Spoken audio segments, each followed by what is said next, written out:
Soyez prêts aussi, car le Fils de l'homme viendra à l'heure que vous ne pensez pas.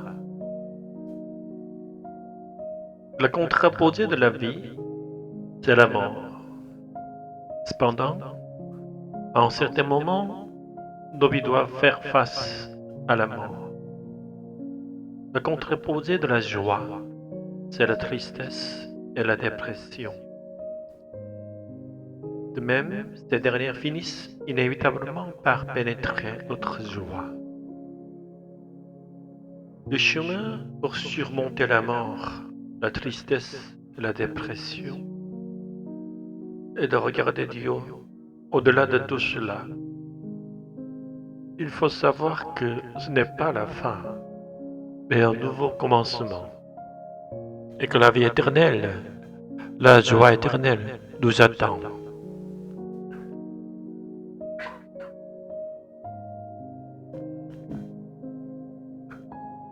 Jésus nous dit de ne pas craindre la mort, de ne pas craindre d'aller en enfer après la mort, mais de craindre Dieu, qui détient toute autorité.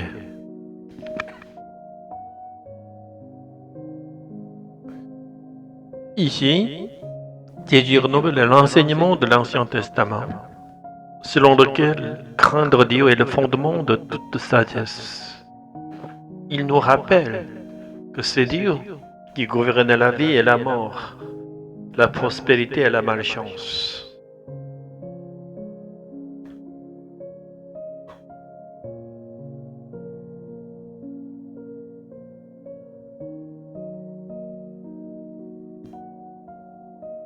Craindre Dieu, c'est aussi craindre le Saint-Esprit. Craindre Dieu, ce n'est pas seulement chercher comment nous sauver, mais c'est d'abord désirer le royaume de Dieu.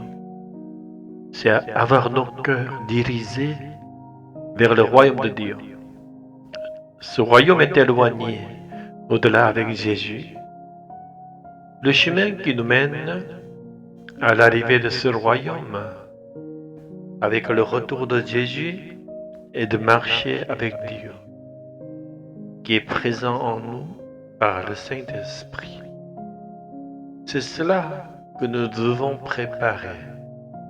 Si le Saint-Esprit n'est pas avec nous, nous ne pouvons pas être des intendants sages et fidèles.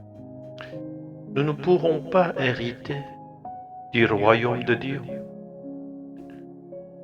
Le Saint-Esprit est déjà là dans ce monde. Cependant, nous ne l'apercevons pas.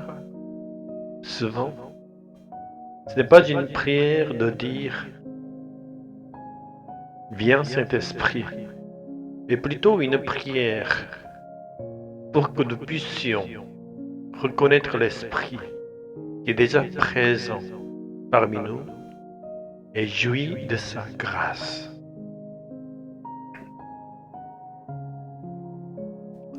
Nous ne prions pas parce que nous pensons que nous ne méritons pas cela. Ou à l'inverse,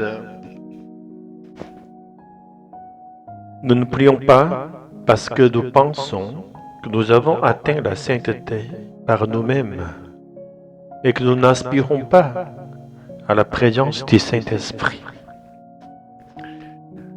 Nous ne méritons rien et nous ne sommes pas saints.